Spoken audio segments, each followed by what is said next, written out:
19h, 21h, Pierre de Villeneuve. Toujours en compagnie de Gilles Boutin du Figaro et du camarade Olivier d'Artigol. Je dis pas ça pour les raisons que vous savez. Je voudrais qu'on parle du président du MEDEF, oui. Qui lui aussi a taclé le programme du NFP ce matin dans le Figaro.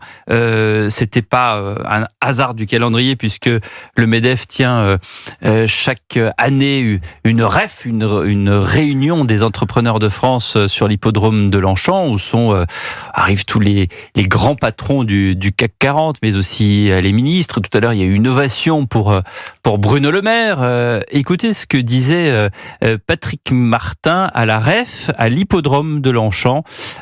Justement, c'était tout à l'heure. Face aux théories et propositions péremptoires si éloignées de nos réalités, musclons nos analyses et nos positions, il y a urgence.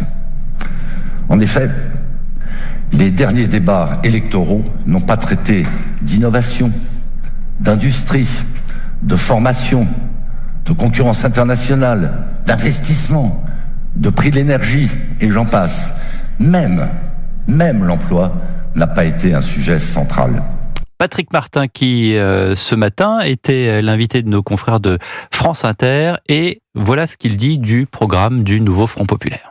S'il y a plus d'impôts, si on charge la barque en annulant la réforme des retraites, en augmentant le SMIC à la seule charge des entreprises, etc., immanquablement, ça va impacter les décisions des entreprises. Il y aura moins d'argent dans les entreprises pour embaucher, il y aura moins d'argent pour investir, et il y aura moins d'argent pour augmenter les salaires. Écoutez, je suis désolé, ça va précipiter des dépôts de bilan. Avec l'augmentation du SMIC, je peux vous dire que dans la restauration collective, la sécurité, la propreté, mais aussi le bâtiment, la grande distribution, ça ne sera pas économiquement supportable. Bon, on peut pas mettre tout le monde d'accord, mais comment est-ce qu'on peut ne pas dire qu'il a raison, Patrick Martin, Gilles Boutin ? Les patrons sont en guerre. Quand on l'écoute, on sent qu'il est déterminé et qu'il il se présente comme la voix de la raison. Mais ce qui est extrêmement frappant, je trouve, dans sa rhétorique, c'est qu'il parle d'ordre de bataille pour faire face à une menace de gauche, un péril de gauche. Et c'est assez marquant. Il parle aussi de créer un collectif avec les autres fédérations patronales plus petites avec lesquelles ils sont pas toujours d'accord.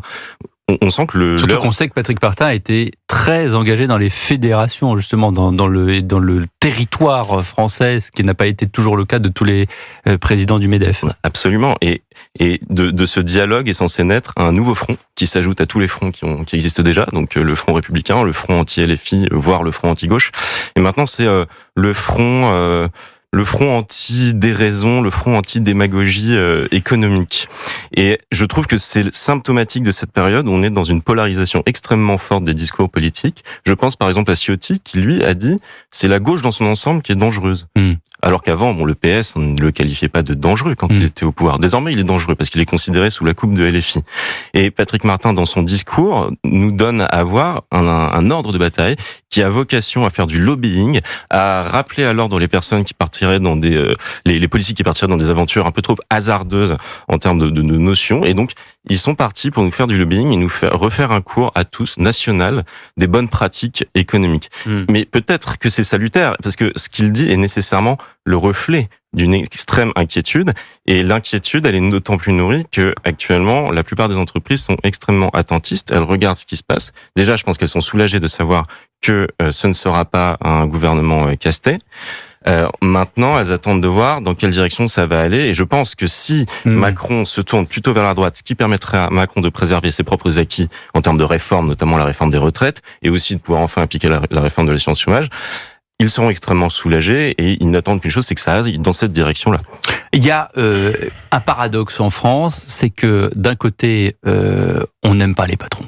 Il y a Olivier d'Artigol, il y a ce narratif. Souvenez-vous, Au-delà de cette limite, votre ticket n'est plus valable, de Romain Gary. Il y a ce père qui raconte à son fils, regarde, en France, aux États-Unis, quand il y a un type qui roule avec une Cadillac, il attend au feu rouge, il dit moi aussi un jour j'aurai une Cadillac. Il y a entrepreneuriat. En France, il y a un type qui arrive, qu'est-ce qu'il fait avec cette grosse bagnole ? Il peut pas rouler en 2 chevaux comme tout le monde. Il y a cette, je cite souvent cette référence, mais c'est tellement fort. Et paradoxalement, il y a les start-upers, et Elisabeth Assayag en fait la démonstration tous les soirs à 21h sur Europe 1, qui sont là, des gens qui montent leur boîte, qui sont aidés par des entreprises, par la BPI. Il y a aujourd'hui, et c'est une information qui est tombée, plus 18% de faillites d'entreprises. C'est-à-dire que sont des PME, des TPE, des ETI, des patrons qui sont là, qui n'arrivent pas à se payer, qui n'arrivent pas à... Qu'est-ce qui se passe avec les patrons ? Est-ce qu'on écoute encore les patrons, Olivier Je veux d'Artigol ? vous rassurer, je ne viens pas dans ce studio le couteau entre les dents, et pour moi, l'univers patronal n'est pas uniquement un idiot à Paris quand monsieur De Sertine convoque un peu ses ouvriers en grève en leur disant « fini la petite auto, fini tout ce qu'il dit », en disant « allez au boulot ». Que reprenez l'activité. Je n'ai pas cette image-là. Que ça saute. Et que ça saute. Mais je n'ai pas cette image-là, mais j'aimerais quand même qu'on puisse demander à monsieur le patron des patrons, du MEDEF, est-ce que la politique de l'offre, qui est menée depuis 2017, qui, pour résumer, est une politique pro-business, avec la réforme de la fiscalité, qui a été très favorable, qui aurait dû amener du ruissellement. Aujourd'hui, je vois qu'il y a 200 milliards par an d'aides aux entreprises. Est-ce que toutes ces aides aux entreprises ont leur efficacité ? Aujourd'hui, je vois que la politique de l'offre soustrait à nos recettes fiscales 60 milliards par an. Est-ce que c'est véritablement raisonnable ? Alors, il y a en effet des patrons, vous venez les citer, qui se battent, qui sont ce tissu de PME, PMI, qui est la majorité, c'est la grande majorité qui se reconnaissent pas toujours dans les discours tenus sur la pelouse de Longchamp. Je peux vous l'assurer. Ça serait intéressant d'ailleurs. Le monde patronal, ça n'est pas que le MEDEF. En termes de représentativité... Vous avez la même chose du côté des agriculteurs, il y a la FNSEA et puis il y a les autres. Et donc, je le trouve sur certaines de ces interventions, si ce n'est dogmatique, en tout cas, nous disant surtout ne touchez à rien. Mais il faut peut-être questionner l'efficacité de cette politique depuis 2017. Oui, Gilles Boutin. Tout n'est pas parfait, effectivement. Par exemple, vous avez les fonds alloués à l'apprentissage qui sont réduits. Donc, effectivement, les entreprises ne sont pas toujours soutenues. Après, maintenant, on a quand même les chiffres du chômage qui étaient en nette amélioration ces derniers temps. Et ce que je trouve qui est vraiment visible, c'est surtout cette dichotomie entre le dogme porté par le discours de gauche face au principe de réalité qui est présenté par le MEDEF. Parce que vous, le libéralisme, dans certains de ses aspects, n'est pas un dogme. Il peut l'être, effectivement, vous avez raison. Il peut l'être. On peut avoir une croyance extrêmement poussée là-dedans. Cependant, je trouve il y a y compris des économistes libéraux, qui sont pas des keynésiens, qui disent sur répartition travail-capital, il va falloir un peu rééquilibrer, on va dans le mur. Hein. Absolument, mais on est quand même dans la confusion entre la quantité qui est proposée par la gauche, c'est-à-dire augmentation des impôts, augmentation du nombre de fonctionnaires, et qui ne prend pas en compte le facteur humain en face. On est d'accord que c'est pas le nouveau Front populaire qui va rétablir cet équilibre. Absolument pas, on va le creuser de manière monumentale. Vous ne m'arracherez pas cette réponse. Vous ne m'arracherez pas cette réponse. Non, mais je pense qu'il existait par le passé un compromis historique. Ouais. Le père Dassault, par exemple, quand il convoquait les syndicats, il disait, bon, vous allez dire que c'est du paternalisme. Ça, je peux, ça, je peux pas.